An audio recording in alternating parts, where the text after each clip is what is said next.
We call it The Dynasty. It's a podcast on the Alabama Crimson Tide. I'm Chris Stewart, along with Trent Richardson, A.J. McCarron, of course, national champions for the Crimson Tide. We want to remind you that new episodes of the show drop every week on YouTube, Apple, Spotify, wherever you get your podcasts. And if you're looking for the show, just go to thedynastybama.com. Also, wherever you're listening, please rate and review, and be sure to check us out across social media at The Dynasty Bama. You know what we're talking about this week. Bama's win over Georgia, 24-21. Ty Simpson has gone from being the first-time starter to being a Heisman Trophy candidate, and a legitimate one, after his incredible 3 weeks, really, of performances for Alabama. And we'll look ahead as well to next week's, as weird as it sounds to say, revenge game against an undefeated Vanderbilt team so good, so big, that game day is actually coming to Tuscaloosa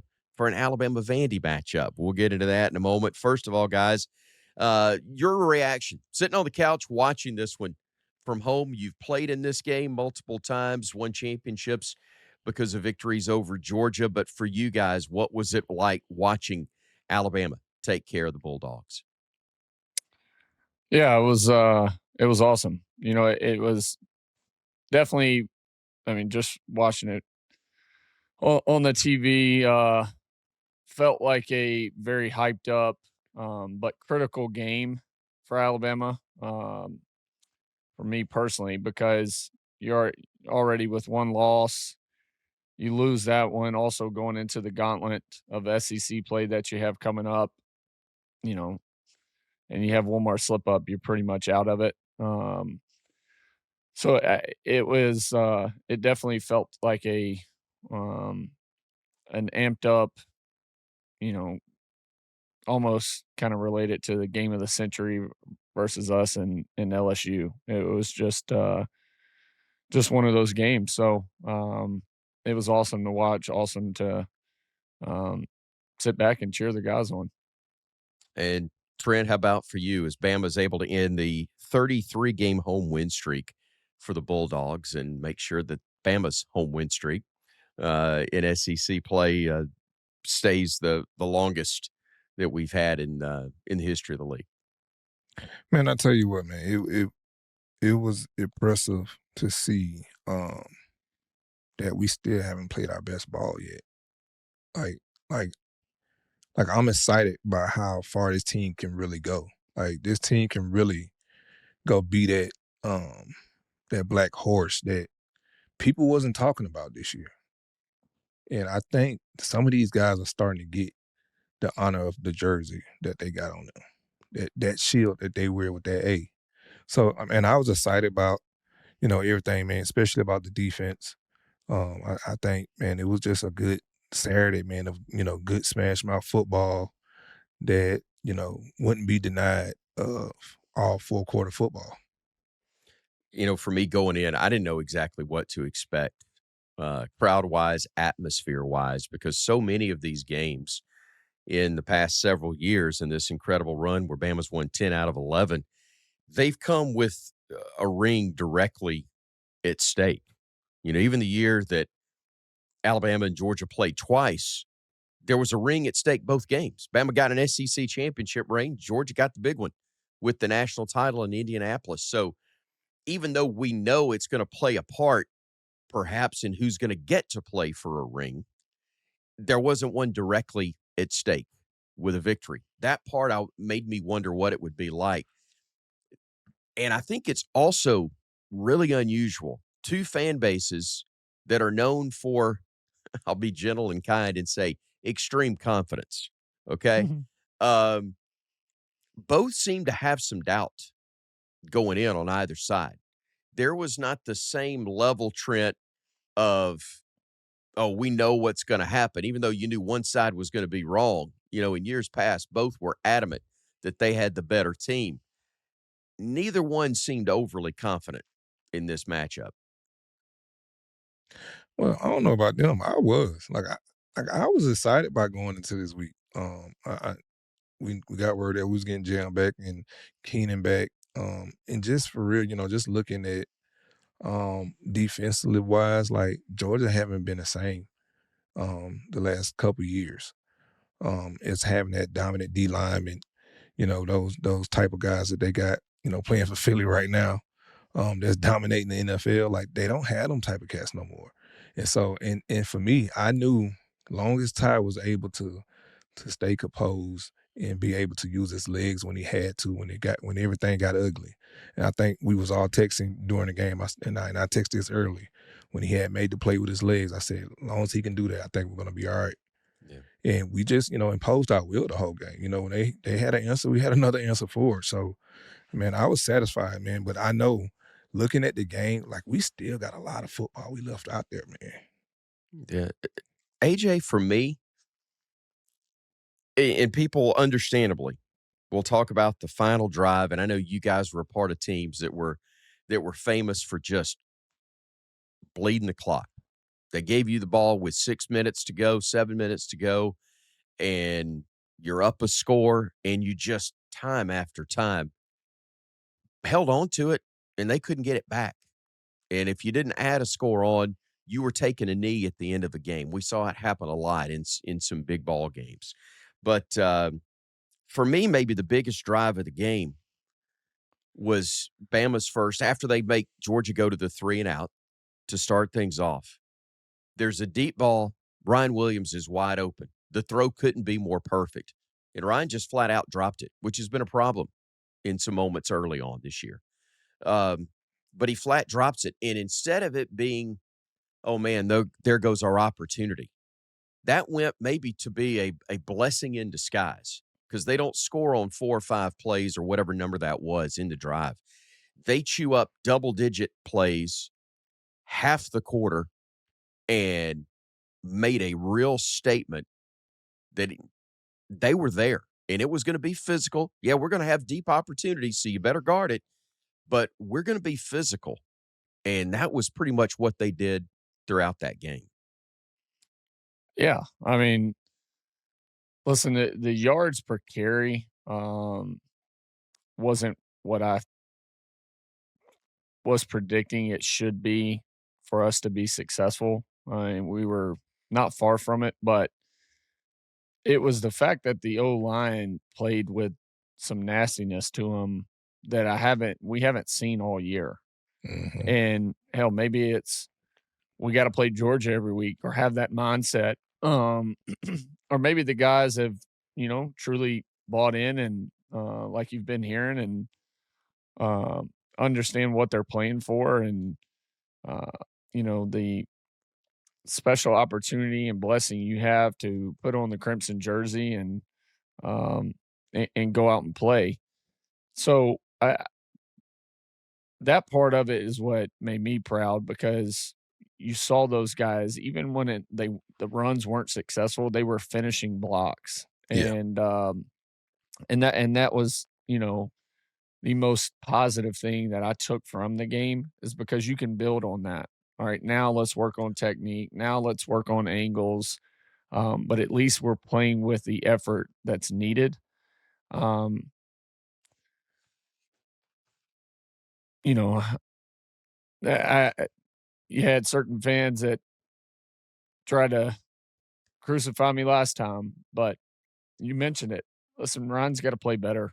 Um, and that's not knocking the kid. And I'm sure I'll get all kind of texts and messages and everything right now. And listen, Herbie talked about it on the broadcast, where you need him to block better. You need him to be more of a team player from that sense.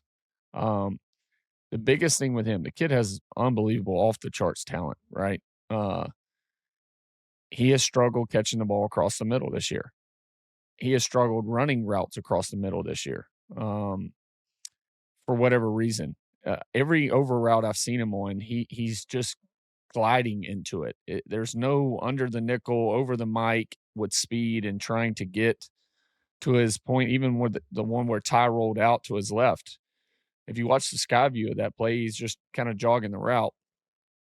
Um, the biggest thing with him that you want to see out of him is an improvement on catching the ball with his hands. And right Everything was now, in his body. everything. Yeah. I mean, look, a lot of his receptions this year, everything he's catching is like this, and he's pinning it against his shoulder pads. You watch Bernard, you watch Isaiah Horton, like they're plucking it out of the air, like good receivers, really good receivers that have confidence in their hands are doing. It's not all catching this. I mean, the wheel route, the third down where he saw zone. He did a great job of sitting it once he came out and then caught it, but he caught it against his pads again and then kind of rolled. Um, he's got to get, and I'm sure he gets on the jugs a ton, but he's got to find confidence in his hands because you're going to need him to get back to playing with his confidence and catching the ball and tracking. I just don't know if he's not tracking the ball well right now, but um, and listen, it's not an easy position, and I don't want it to seem like, oh, we're bashing. No, it's just he's supposed to be the best receiver on the team, and right now, I mean, I get y'all's opinion. Am I crazy to say he's possibly the third I, best guy on the depth chart right now? for me, I I mean, would agree with that. I mean, the guys that you trust fully right now start with Jeremy, but Isaiah has been really good. Lightyear Brooks is becoming big. We know what Rico's capable of, and I get what you're saying. We know the only reason that this is a big deal is because we know what he's really capable of. yeah, And that's why Trent, I think, not panic because again, this is a huge win, a huge week, and we're going to spend most of our time talking about all the great stuff that happened. But if you're going to be who we think we can be going forward, two's got to be who we think he can be as well. I mean, listen, I've been there before, right? Um, where you have your struggles and but you got to gain from year one to year two, and you got to get better. They're gonna play you different. Yeah, they got film on you. They know how you can play. So it's on you to be Hollywood. It's on you to be Ryan Williams that we know that you can be. Like we haven't seen that guy just yet. We seen a spurt of him. You know what I'm saying? We seen that, but that was against Louisiana Monroe. Like I need you to be that guy that we know you can be every week, and that's what we asking for. We not trying to bash this kid, man. And listen, it's more cameras out there than anything, and he got the hardest job in the world, y'all, to be Ryan Williams right now. I get it. Everybody know the ball is going to you. Everybody know that you're that guy. You're on NCAA, my boy. Like Yeah. you're a You're on the big video deal. game. Like they going to game plan for you regardless. As long as you're in college football, you're going to be the guy that they're going to game plan for because guess what? Guys are trying to get to the NFL, and you're going to be the one that's going to be on that highlight tape. That's what they're trying to do. I shut Ryan Williams down. Let's talk about biggest moments of the game for you guys. And there are a ton to pick from. I've already given you one. To me, when we didn't hit on the big play and you still found a way to get a touchdown on the opening drive. But finishing that drive with a third down touchdown pass to kind of set the tone. Was it Bray Hubbard's forced fumble? We talk about Ryan's drop early. Taylor's drop was huge because yeah. Georgia could have had its only lead of the game, its first lead, and who knows what happens if they do go up 28-24 if he hangs on to that one because it's the same play. It's just a different end of the field. LT Overton getting to stop a Cash Jones on 4th and goal. You got Georgia having a punt with 3 minutes to go, and then that third down pass to Jam to end the game. Take your pick. I mean, there's about 8 big plays that took place in that game. Yeah. Listen, for me, the overall probably the biggest play of the game, there's no sugarcoating it, is the 4th down stop. Yeah. Where Bobo decides to go up tempo for whatever reason. Kirby decides not to kick the field goal to just tie the game up. And that was by far the biggest play. I mean, unbelievable job by the defense. Hell, it was Overton that Yeah. made that, and he Yeah. split. He split two O-linemen by himself. Right. And there's And, nobody over there if he big gets dog. past him. None. That's touchdown. Big dog. And so he split two blockers by himself. He had a heck of a game in key moments. I would say that was probably the biggest moment. That was a turning point because now as an offense, if you just move the ball at all, I mean, you win the game. Just you had so much momentum. I'm sure the stadium. It sounded like it on the TV. The stadium just went dead silent. Like it was, just such a critical moment in the game when it seemed like Georgia had some momentum because they had stopped us for a little bit. We had, I think, a couple 3-and-outs. But for me, that was the most critical point in the game. How about for you, Trent? That one tough to top, man. But I really believe in Bray, man. That dude was flying everywhere, man. That turnover early in the game like that, and the way that they was running the ball, like hey, Georgia got some running backs over there, man. Like I don't know what for the rest of the season that everybody else gonna do after us, but listen, they got some dogs over there, and they running that ball. They playing big boy ball over there within that running back room. And that offensive line didn't look bad. Like it didn't look bad. Now we got some turnovers early, and we was able, to make that quarterback, move around and kind of keep them one-handed with just the run. And that doggone Bray, man. These last couple of weeks, man, he been turning up, man. So I enjoyed everything he did. The running game's then good. you go ahead. to kind of counter on what Trent was saying.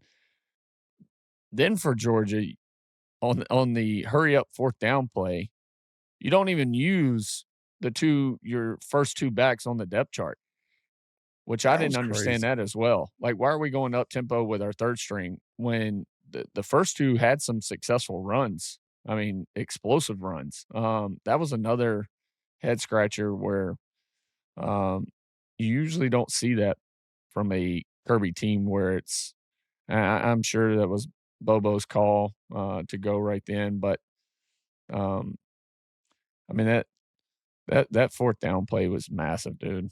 That was such a good play. Look, I know this is a deeper conversation and this show's about Bama, but does Kirby panic when it's Bama? I mean, you think about the fake punt that he ran in the championship game. This play you're talking about that, instead of just taking the 3, you got one of the best kickers in the country.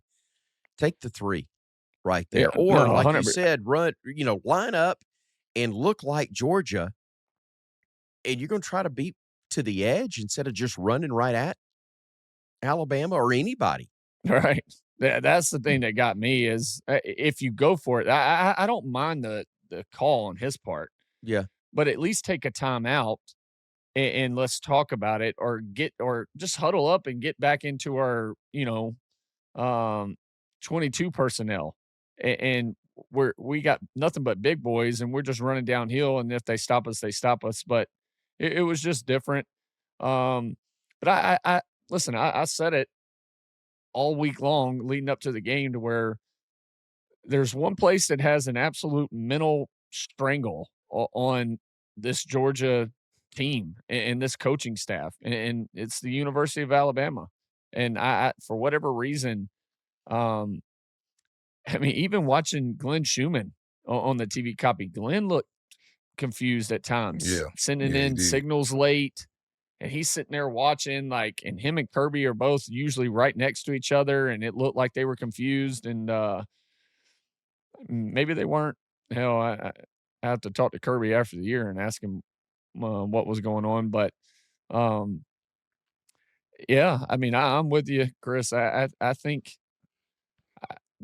this coaching staff for Georgia presses in these games against Alabama a little bit and does certain things out of character. Yeah. Bama 12 of 19 on third downs.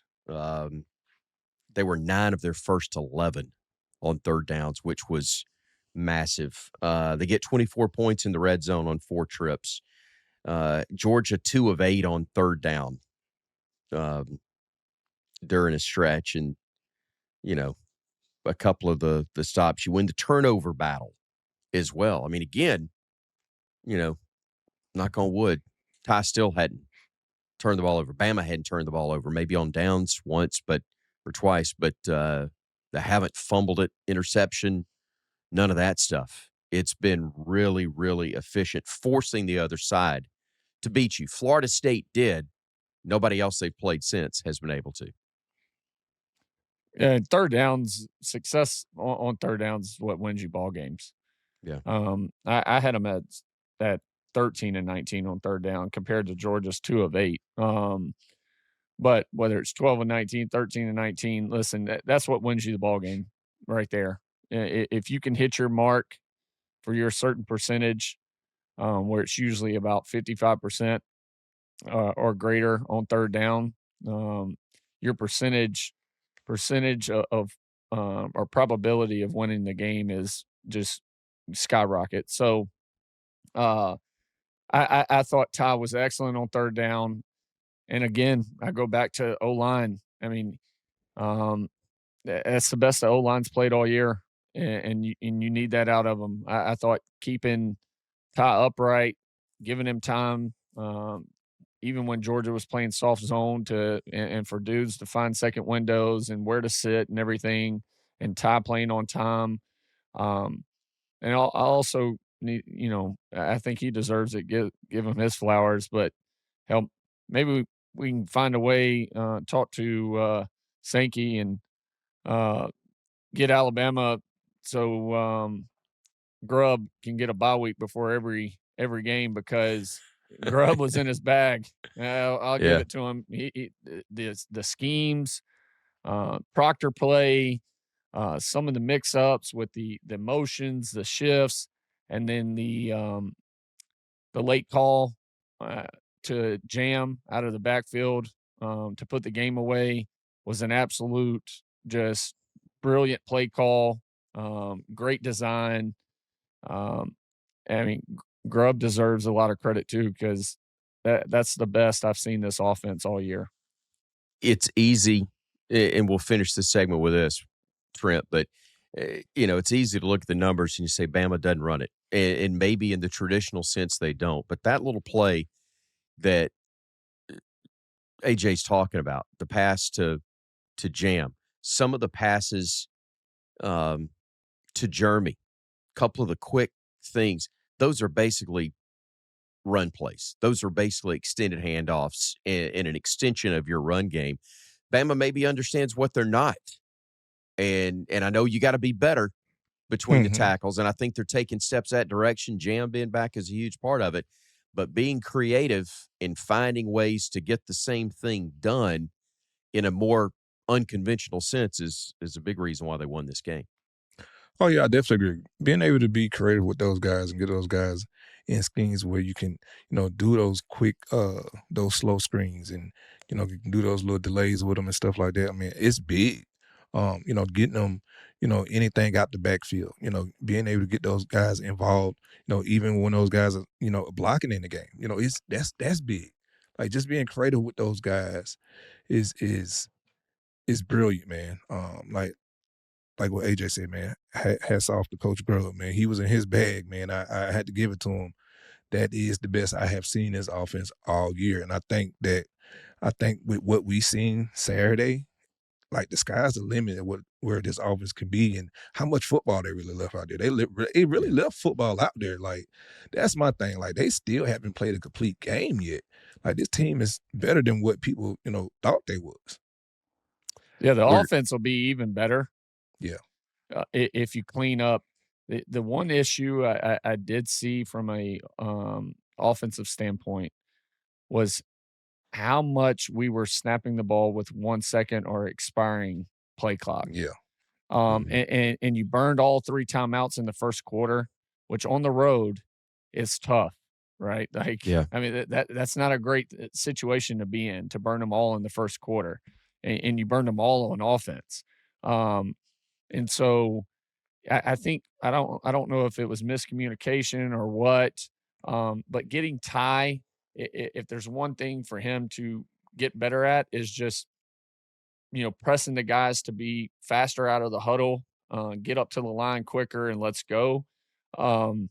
Because we had a lot of snap it right at the last second, and I think it came back to bite us on that fourth down. It looked like we were confused on that on the 4th and 1. I don't know what was going on with that one, but again, we snapped it as the clock was expiring, play clock. So if there's one thing, to build off of and to be like back to Trent's point of how special this offense can be is when you clean up those little things and you're able to play even faster and have more time at the line of scrimmage, because Ty does have a bunch of checks. You can see it. And they have so many shifts and motions and everything, part of every play. But giving Ty more time right there is going to help the offense be even more successful.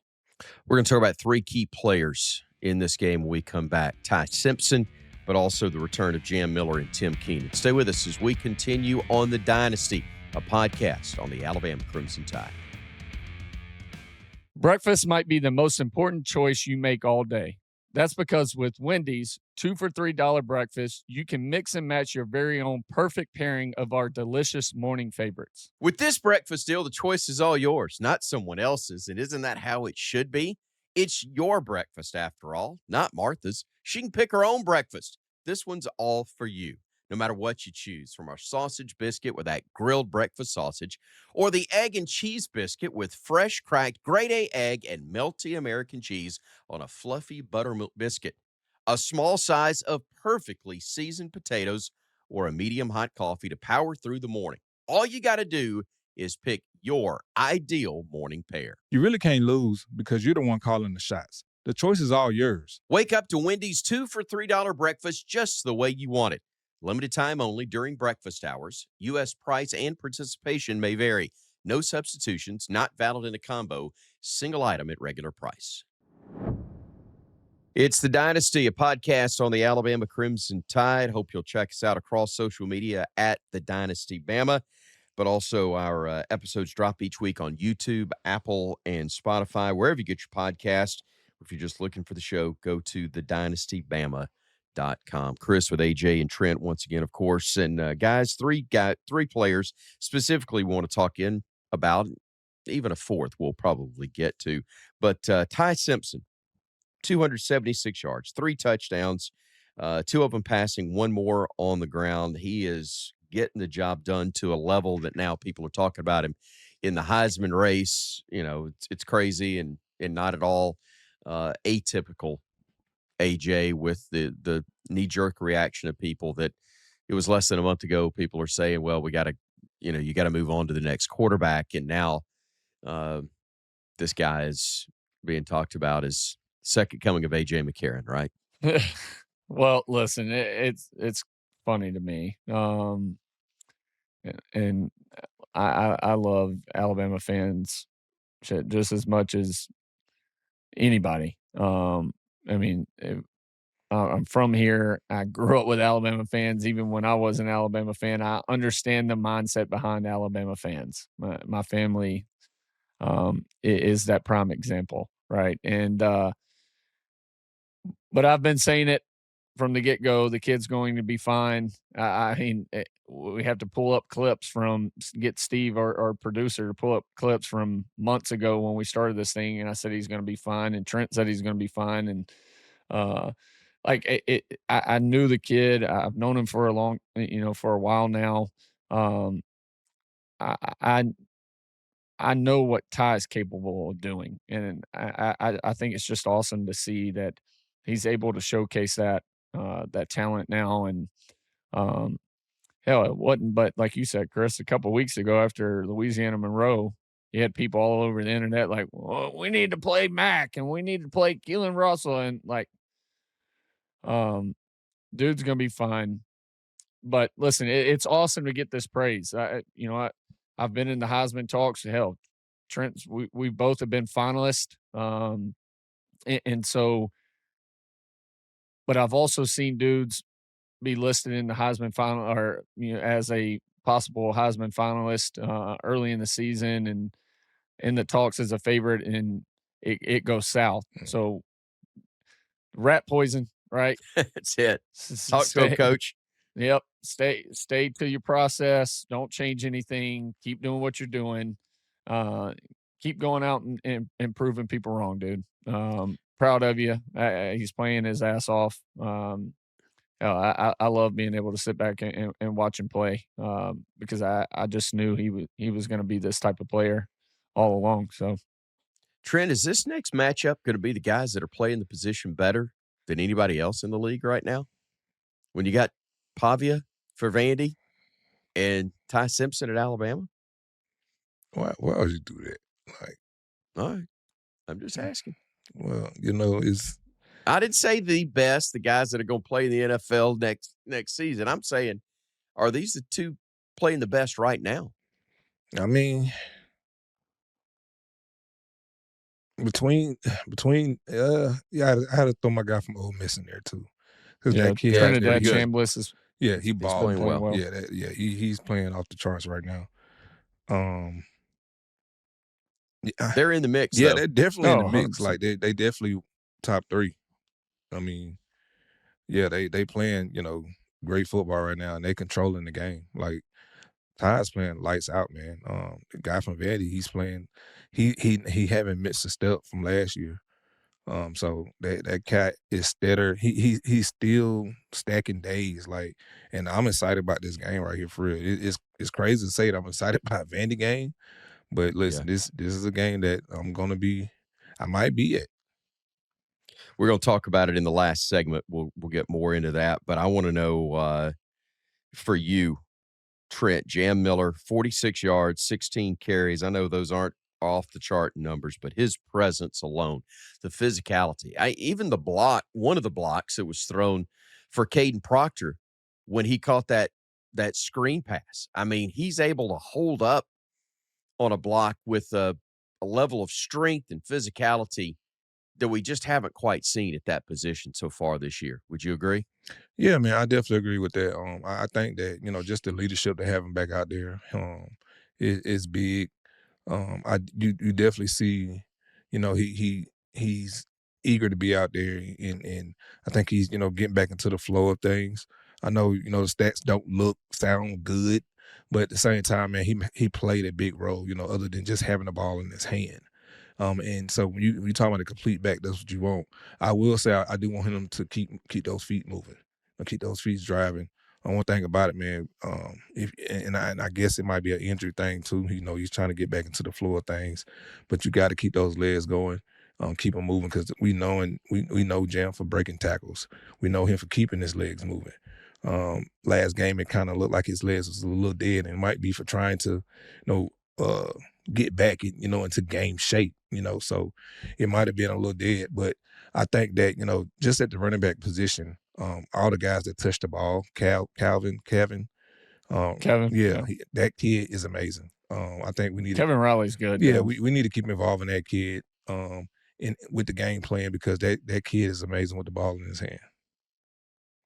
AJ, that's whether it's blitz pickup, as Steven reminded me of, or whether it's giving you a couple of tough yards when you need it. I mean, heck, his 5-6 yard run to start that final drive in the last 3 minutes really put you in a plus situation that made everything else so much easier and made that drive possible.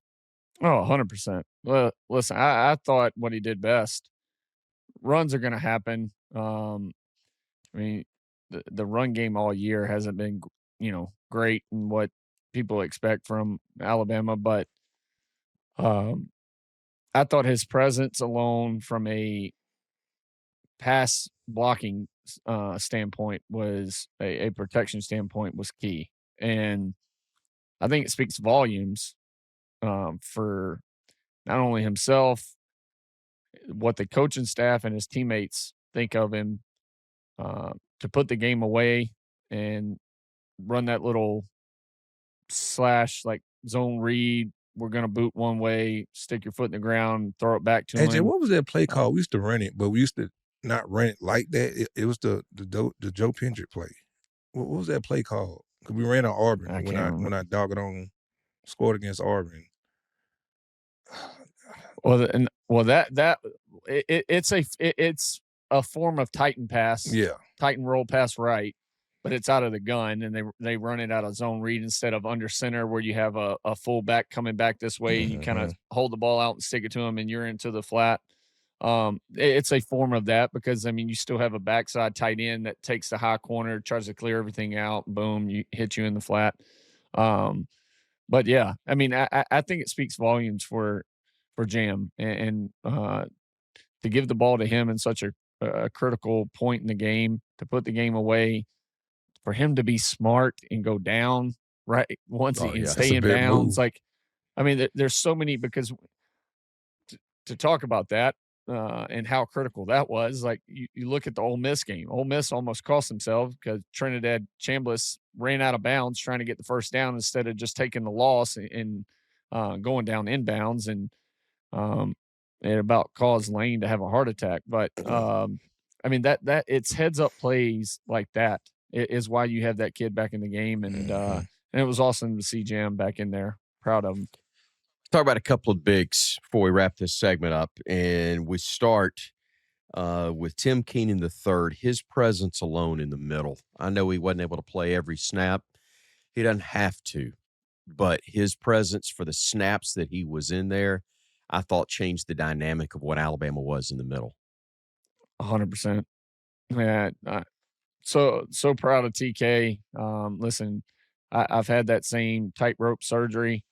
It's not easy to come back from in such a short, time frame. It's tough. I'm sure he's got rehab all day today, and it's hurting because it is not a fun injury to have. But I thought his leadership, his presence, his big, body in the middle changed a lot. I mean, there's no telling if you don't have him how many more explosive runs Georgia has. And I thought he played really well for his first time back. Trent, I started to say the wide receiver screen. I think I saw it referred to on the internet as a wide ass receiver screen, the one that was thrown to Kadyn Proctor. He is split out there, and it was not the first. He had been split wide earlier, and I think Georgia may have thought, well, this is just a decoy again, but they throw it to him. He makes the grab, and then he tucked that thing back like he knew what he was doing. And he dang sure ran like he knew what he was doing, didn't he? Hey, man, listen, I love when big fellas have success, with the ball in their hand, man. I tell you what, that doggone Kalen DeBoer, he swung some then. He let you know that, hey, no matter what you got going on, we getting in this end zone. We gonna do whatever we want to do, and we gonna prove it right here. And so, listen, I'm telling you that, hey, he swung something in, because what if that play go wrong, right? Oh, yeah. And that's a critical play. Well, and especially, quiz for you. What did Ty, how did that play go down in the charts? Does it Did go he down? throw it behind the line?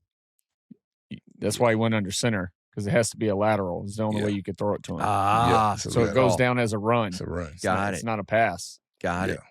So that's the only way, which I think that's what caught Georgia off, because you motioned Bernard over there as your second blocker, but they only had one guy over Jam. Yeah. And they didn't have another guy. And so I'd like to even see it where, if you don't motion Bernard over there and you throw it to him, how it turns out even more, because by motioning Bernard, you bring more guy over there.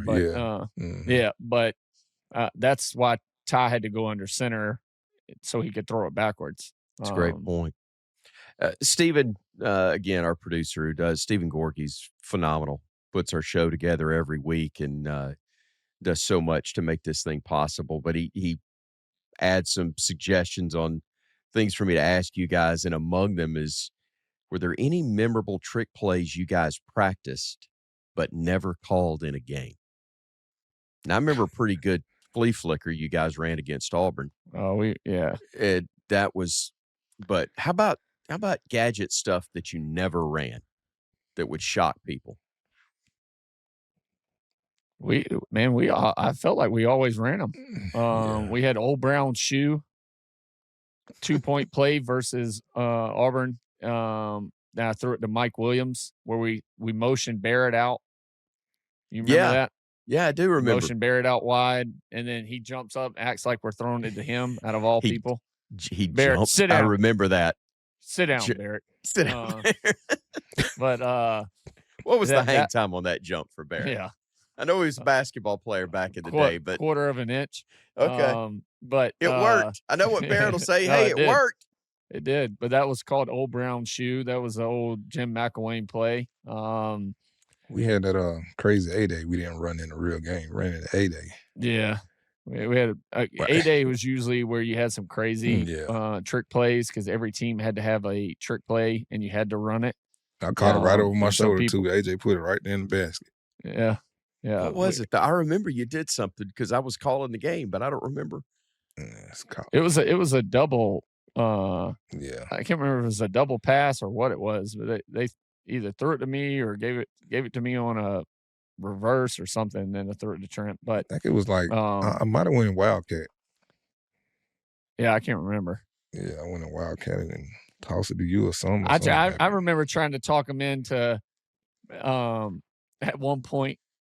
And I don't know. There ain't no telling when I was trying to do it. It was my ass, but where I threw it and I skipped it backwards. Oh, I do remember that. Threw a lateral and skipped it to because I always practice throwing the ball and skipping it off the ground to somebody. Yeah, and so I tried to talk him into letting me throw it out there and skip it and act like it looked like an incomplete pass. Yeah, and everybody, and then you have one guy that goes. I tried to do that multiple times. Never made the. Or they probably to make me happy, probably put it on the play call sheet, but it never got called. Stuff like that. What did Saban say when you? When you, Coach, I want to bounce it off the turf. That's probably. Damn, AJ. So good. Hey, you think we're going to see more from Proctor in the offense? Well, if we have another bye week, if we can find a way to get another bye week, there ain't no telling what Grubb comes up with. Does he suddenly become the fridge and you start? You need him on tackle. You can't do it. Yeah, let's not get out of hand with this now. I know. I understand. Next All right, thing you know, you're gonna get tossed sweeps around the corner. Let's not. come back. We'll talk about Vanderbilt. Yeah, we're talking Vanderbilt, undefeated Vanderbilt. Game day coming to Tuscaloosa for Alabama. And Vanderbilt, as for only the second time in 80 years, Vanderbilt is 5-0 to start the season. We'll discuss that and more when we come back here on the Dynasty podcast on the Alabama Crimson Tide. Back here for our final segment on the Dynasty podcast on the Alabama Crimson Tide. Time for our Wonder Fan must-watch games of the week. Of course, Wonder Fan is the app that pays you to be a fan. The Wonder Fan app is absolutely free, and you can earn rewards to do things that you already love, like attending games, watching live sports on TV, and participating in contests. So, with Tide coming home this weekend to host Vanderbilt, want to remind you that anybody using Wonder Fan's Attend to Earn feature at Saban Field at Bryant-Denny Stadium, you're going to get double points or Wonder all season long. You can get paid to go to the game. So outside of Alabama and Vandy, what are you watching this weekend, Trent? Which game are you going to have your eye on? Man, I definitely got my eye on Miami at Florida State. Me being a Florida kid, I'm definitely tuning into that game. Miami, Florida State's a big rivalry. Been at for years. Back to the Bobby Bowden days and the Jimmy days. If you know that rival, man, being from Florida, I know it pretty well.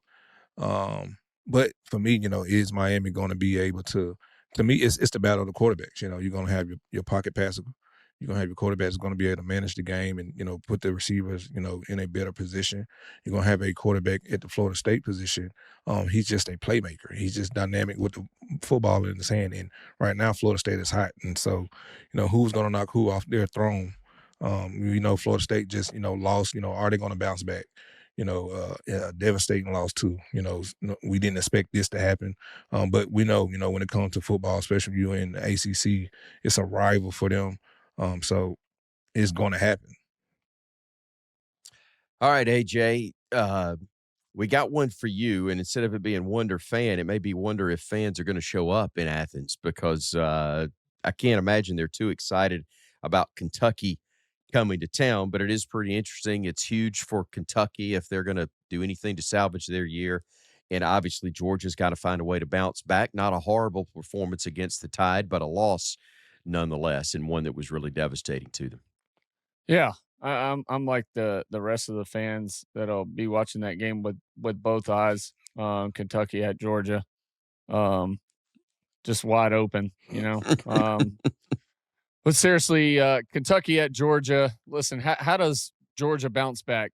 Kentucky, not a very tough opponent, probably the worst team in the SEC, but you want to see Georgia bounce back in this game, get back to the basics, and figure out whatever hiccups they had in their game plan and execution from the Alabama game. But let's see how Georgia bounce back this week and go from there. All right. If you got both eyes closed on the game itself, talk to me about what you will have your eye on as far as some of our great partners that are tied in with Wonder Fan and some things they will pay you to watch, which may be the only way that you do tune that one in. But yeah. All right. No, it's definitely got to be gift cards that, you going for. Yeah, that gift card for Dick's Sporting Goods. So I can buy that little nightcap thing that covers my eyes while I get my other gift card from Domino's, and I'll sit there in the dark and eat my Domino's and watch that game. That may be exactly the way many Georgia fans watch it as well. As always, you'll earn double points when you use Wonder Fan's Watch to Earn feature for any of our must-watch games of the week. That's Miami FSU, Kentucky, Georgia, and of course, Vanderbilt, Alabama. And again, if you're coming out to Saban Field at Bryant-Denny Stadium to cheer on the Tide, you can earn double points with the Attend to Earn feature. If you're ready to start getting paid to be a fan, visit wonderfan.com or search for Wonder Fan in the Apple or Android App Store to download the app. Wonder Fan, where it pays to be a fan. All right, guys, let's move on. Everybody knows what happened in this exact same spot last year for Alabama. Great win over Georgia.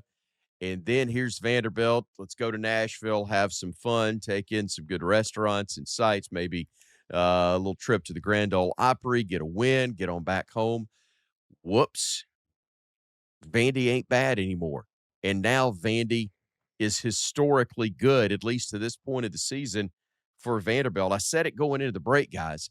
Twice in 80 years now, Vanderbilt has been 5-0 to start the season. Amazing. But they're for real. They're a legit challenger in the SEC or among the teams trying to get to Atlanta.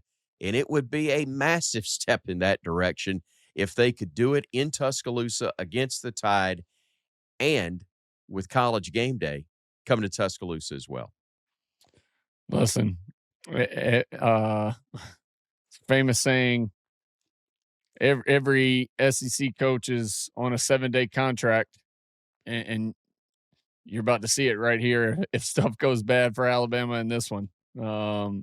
As Coach DeBoer was, everybody wanting to give him a contract extension, it could go south. But listen, no, this Vandy team, they're good. I thought they struggled a little bit against Utah State this past weekend, but they still put up almost 600 yards of offense. I think it was like around 550, like 300 in the air, 220 something on the ground. I mean, they're physical up front. which physical and Vanderbilt, you've only heard it in the same sentence probably a handful of times. But And you're talking about the old basketball teams of the yeah, early 2000s. Yeah, that's about it. But no, they're big. They're big up front, physical. They fly around. They play hard.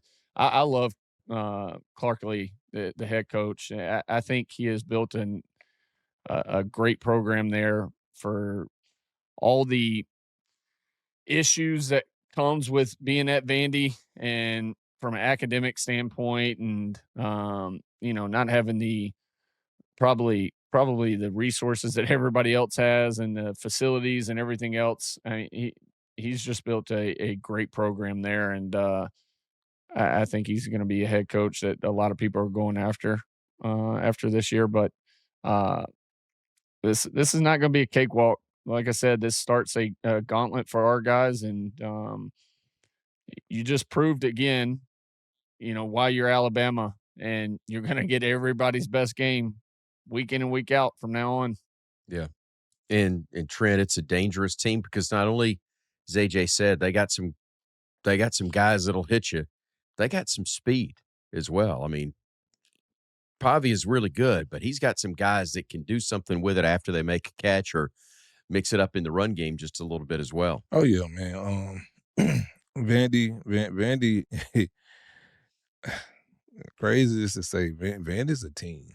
Vandy has a program down there that these guys has bought into, and they don't figure it out. They don't figure something out. They done made, they don't put people on notice. Like, hey, we're here. Like, we can run a ball, we can throw it, we can, we can get scrappy, we can win it. We love being the underdogs, and I even think, with them getting all this praise right here, I don't even think they like it. They want to hear the talk of, oh, this is just Vandy. Yeah. I think they love that. Pavia, I will be sending you a text this week just to play mind games already. You're sending what? That's how you're going to defend Pavia? Yeah, that's how you're going to defend him. You're going to get between his ears. I'm sending him something this week. I'm messing with him. Tell me about him. How you defend him? The best part, for him, where you've seen him progress, or me personally, I've seen him progress, is throwing the football. Last year it was so much of a shock, and listen, he made some unbelievable throws against us. I think there was a big 4th down conversion where he threw the touchdown pass. I think it was maybe 4th and 11 or 3rd and 11. I can't remember going back that far, but just off of memory, it was a critical one where the dude caught it going out of the back of the end zone. You got to contain him. Listen, he's going to make plays, right? It's just the kid is a absolute gamer. But you try to eliminate the amount of explosive plays, eliminate as many as you can, and then don't let one explosive play lead into another 3 or 4. Try to get back on track and make them sustain drives. Don't give up the big play, but I don't know. You got to keep containment on him and make them really sustain drives and move the ball and matriculate it down the field, because if you don't, I don't know if you want to just keep getting in a shootout. I've seen it my whole lifetime. Vanderbilt's had some periods where they may have some really good offensive players. They may have some really good defensive players, but it's incredibly rare to have a bunch on both sides of the ball. So we've talked about what they are on offense. Defensively, they're 7th in the country with 9 turnovers forced, and they've had 14 sacks through 5 games. None of that stuff sounds like Vanderbilt. I mean, that's really impressive. Miles Capers on the edge leads the team 3.5 sacks. They've got 9 different players who've picked up a sack, and they're giving up just 3 yards per carry and have yet to allow a 100-yard rusher this year. So from an offensive line standpoint, Trent, it's a huge challenge for Alabama. Yeah, it's I mean, I think from here on out, man, like this gauntlet that this SEC is fit to go through, especially Alabama, it's going to be that every week.